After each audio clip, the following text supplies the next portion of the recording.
Hey tankers, and welcome back to World of Tanks with PR154. We're here on steps in the Tier 6 reward vehicle, the Super Chaffee. This was gifted to players whose accounts are older than 4 years as part of the 2020 well-deserved reward event. As far as a light tank goes, it's fairly capable. It's not the best out there, and light tanks like the Type 64, and to an extent the T50-2 are sort of far superior vehicles. But that doesn't mean that in capable hands the vehicle can't sing. So we're here on steps in the encounter mode. We have a cap circle that's over at D0, and both teams are essentially going to be vying for that position rather than the enemy cap position. Probably the most important thing that I can do for my team at this stage is to get into a position where I can spot for enemy targets. It's generally, with these sorts of maps, it's generally not a good idea to go jumping straight on the cap straight away, as that can often be counter-pushed by superior numbers, and then you find you're down on numbers and the game sort of starts to run away from you. So I guess what we can see so far, I've deployed in the middle. I'm really hoping that my teammates can shoot some of these enemy tanks that... where's my cursor? There we go. Can shoot some of these enemy tanks that are set up around here. I think most of my teammates are probably out of range at this stage, but this is a game with 3 artillery pieces, so I'm kind of crossing my fingers hoping they're going to do something useful and sort of shoot at the few targets that are being spotted at the moment. But so far we've only picked up 350 spotting damage, despite sort of being in this sort of central position. Thus far, we appear to have lost one of our tank destroyers, and our P43 BIS has made a move on the cap circle. So we should start seeing that counter appearing soon. The enemy team hasn't made a terribly aggressive push on the cap circle just yet. In fact, we're not really sure where they are. I am conscious, however, if I advance any further from this position, okay, I might be able to see them and I might be able to cause some damage myself, but I'll be way extended past my teammates and their ability to support me.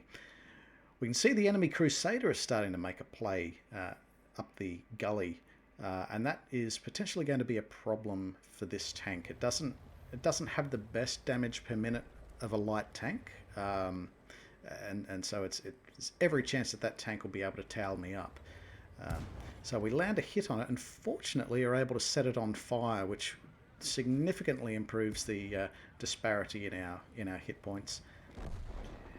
It takes a hit from either the Achilles or the Strav M4257, but ultimately it's that fire that we started on it that ends up doing it in. So that's the only enemy light tank in the game which we've been able to take out, which puts us at a immediate and distinct advantage when it comes to view range. Our team appears to have taken the initiative on the cap circle. They're busy capping away with the P43 BIS. So the best thing we can probably do at this point in time is to try to clear out the middle of the map and then start being able to apply some flanking fire either side. We're trying to be a little bit cautious about this. There was a T3485M which has now appeared down here at J3, J4, so we really need only concern ourselves with the SU-100. So we're just trying to look around and find these enemy targets. We managed to land a hit on the enemy IKB, the Swedish Tier 6 tank destroyer. A couple of challenges trying to draw a bead on those other tanks. Managed to land a hit on the Jagdpanther, but doesn't penetrate that time around. But we do with that shot. Scores are roughly even, hit points roughly even, and we seem to have the initiative on the cap circle. So from here, I think we're in a position that we can safely start pressing on flanks and starting to spot more targets and collect more damage.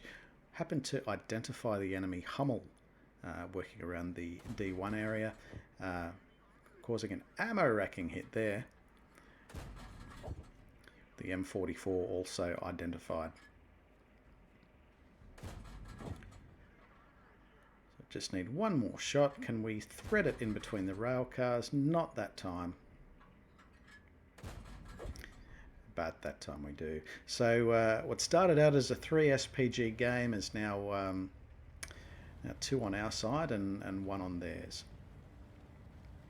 So we have a distinct tactical advantage there in terms of indirect fire, but not sole advantage. A bit of smart gunfire out of the cap circle has left the enemy incapable of being able to push and counterattack. We're able to use the reasonably good gun depression of the Super Chaffee to sort of fire from a position of strength upon the enemy Type 58. So it's probably 3 shots that we need to deal with it. Maybe 2 shots left now. We can probably absorb 3 or 4 shots from it. So we're just trying not to bump it, trying not to run into it. It only takes a little bit of ramming damage sometimes to just affect the algorithm against you in terms of a damage trade.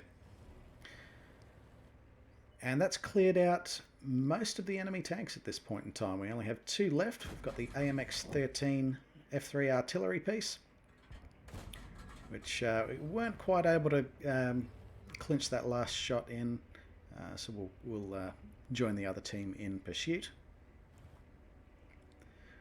You can see the enemy T-34-85M has managed to win the duel against our KV-2 down at the K-line.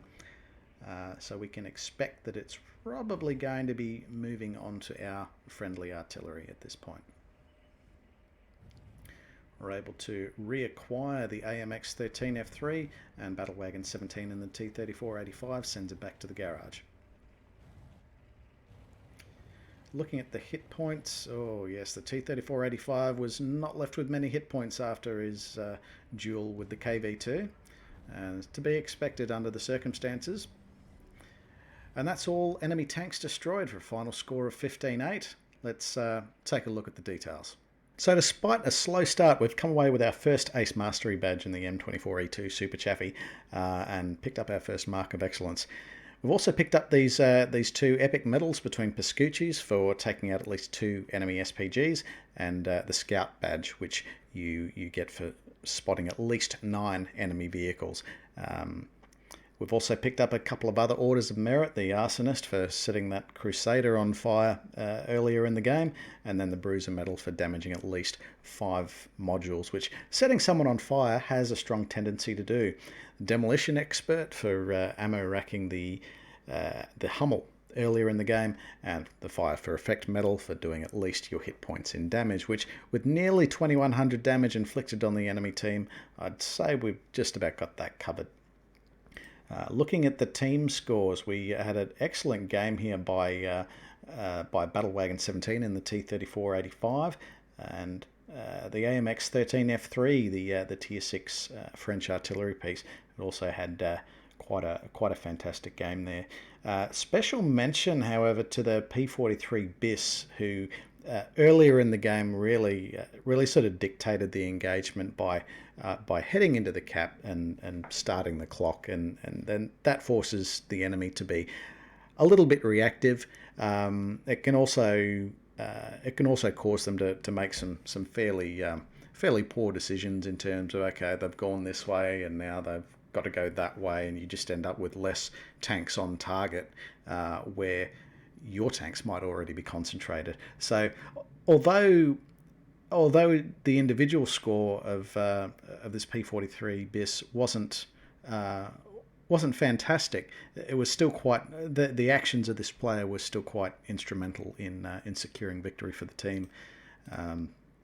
Having a look at the detailed report, we've come off reasonably well there. Again, the Super Chaffee is not a premium tank; it's a reward tank. So while you get the